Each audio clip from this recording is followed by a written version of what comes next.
evening and thanks for joining us. The Thunder Bay City Council will be getting back to business Monday night with a number of items on the agenda. On the list is a possible change in the speed limit on part of Junot Avenue.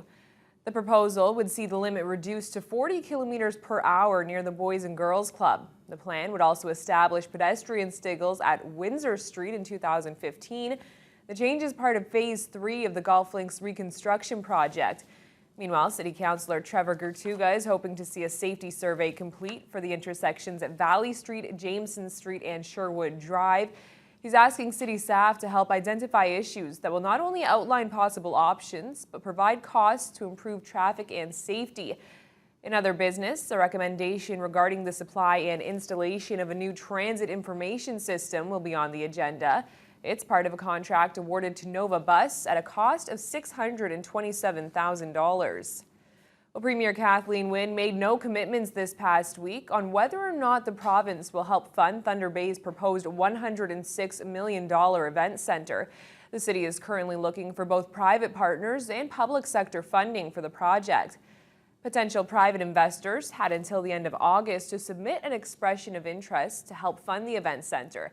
The Premier of Ontario made no promises on her end if any funding would come from the province. However, she did mention that there are good funding options which already exist in the north. HFC funds really have been very, very instrumental in supporting development in the region, and my hope is that we'll see some next steps very soon. The city needs to secure funding and interest before it can move the event centre to the project-ready stage. Well, a lot of people got in motion for a good cause today. Two separate fundraising walks kicked off around 10 o'clock this morning. Mike Albanese took a stroll by. Although this morning didn't host the nicest of weather, that didn't reflect the patrons who came out to show their support. The first of the two fundraising walks today was for the Kidney Foundation, and this year they made the walk more accessible to those affected by the disease.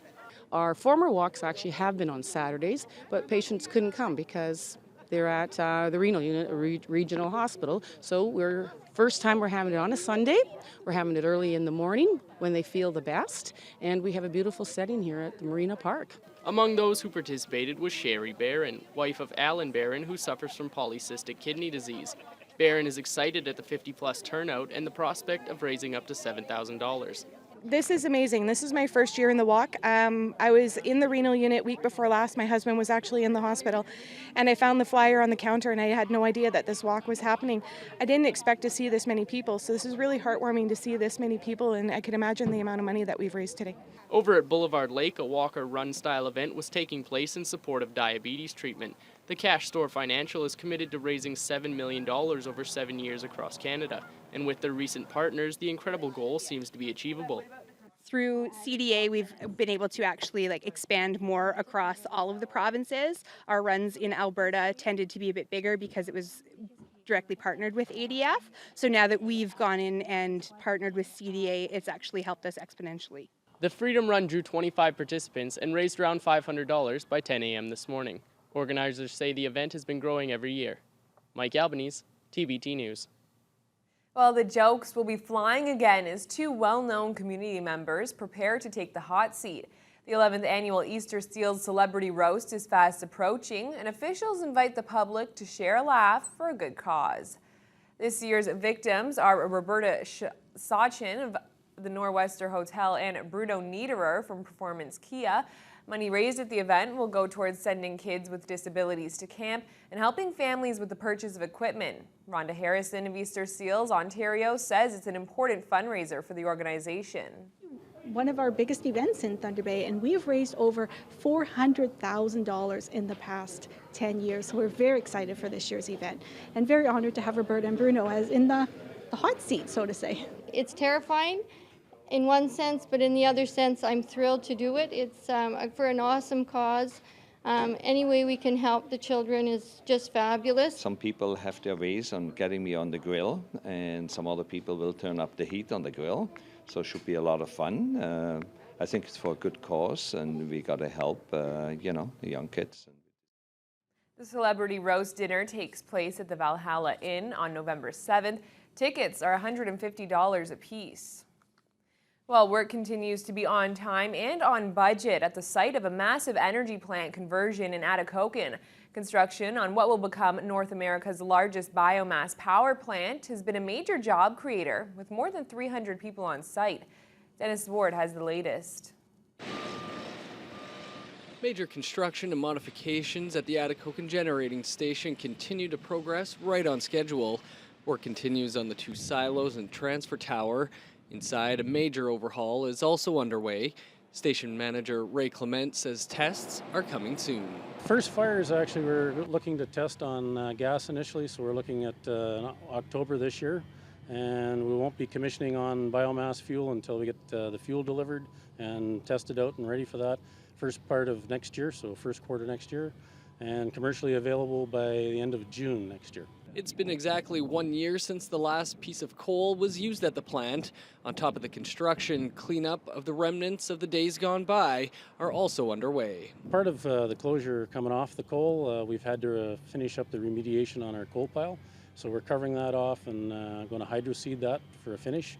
And we're also closing out the ash cell, which was the old ash pit. We diverted quite a bit of that ash, but now we've got to basically taper it off, cap it out, and prepare a front cell for the wood ash. Once completed, this will be the largest biomass plant on the continent. The $170 million job has been great for Atikokan, says Mayor Dennis Brown. Vacant homes, apartments, and hotel rooms have been filled with construction workers.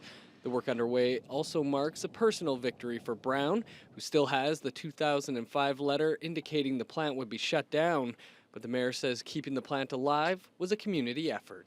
It's been quite a struggle, and we have to give a lot of credit to the people of Atikokan. They all became involved, and they made phone calls, attended meetings, and wrote letters, and so on, and it all worked out in the end, and we're very thankful that it has. The plant will still be capable of producing 225 megawatts when the power is needed. The Atikokan generating station will also continue to employ roughly 80 people in the future. Dennis Ward, TBT News. Well, the Greenstone Historical Society hopes that the recent sale of a heritage building in Geraldton won't mean the loss of important church artifacts meant for future community museum. The president of the local historical society, Edgar Lavoie, recently addressed Greenstone Council in a delegation. He says he's okay with the sale of the former Ukrainian church and potentially repurposing the building into a residence, but it's the valuable heirlooms inside that should be taken into consideration. Lavoie says while some items have been designated to go to the diocese in Thunder Bay, there may still be items inside that the society could store. Important things which I know the Thunder Bay Diocese isn't going to want, such as the handcrafted wooden pews. There are documents such as old hymn books and Sunday school materials and maybe even an old calendar, which probably no one would want except an historical society.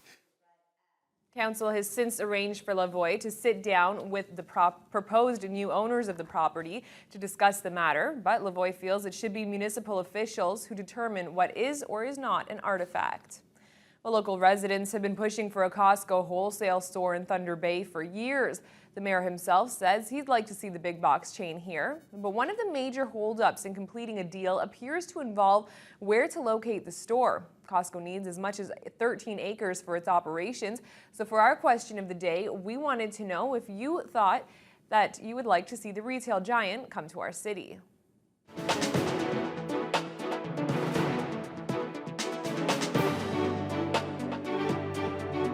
Best idea ever. That's it. Why is that? Why do you think it's a good idea? We need somebody to compete with Walmart and some of the other places. I think I'd shop at it if it was there. Oh, that'd be great. That'd be great. Why do you think it'll be a good idea? Because I like some of their product and the good prices. Costco seems to work pretty well for us. I'm from Southern Ontario, grew up in Thunder Bay originally, and it seems that Costco treats employees really, really well. That's a good thing, and they have a reasonably good selection of things. I think it would be a really good idea, yeah. Why is that? Well, we don't have anything like that here. How can the city grow if you have nothing new? Well, I think Costco's better than Walmart, and I think that's going to be its major competition. I don't see it influencing local businesses nearly as much as people might think. What is that, wholesale? Yeah. Well, that's great. You got to save money. buying lots of stuff, whatnot. I'll go get a bunch of cans of tuna. Well, the big day is finally here, NFL. Indeed it was. People might be enjoying some tuna on a day like today. Sounded like you said tuna for a second. Tuna. Yeah. Did you hear that answer? Yes, sorry. Okay, yes, football is here. That's okay. All the highlights coming up after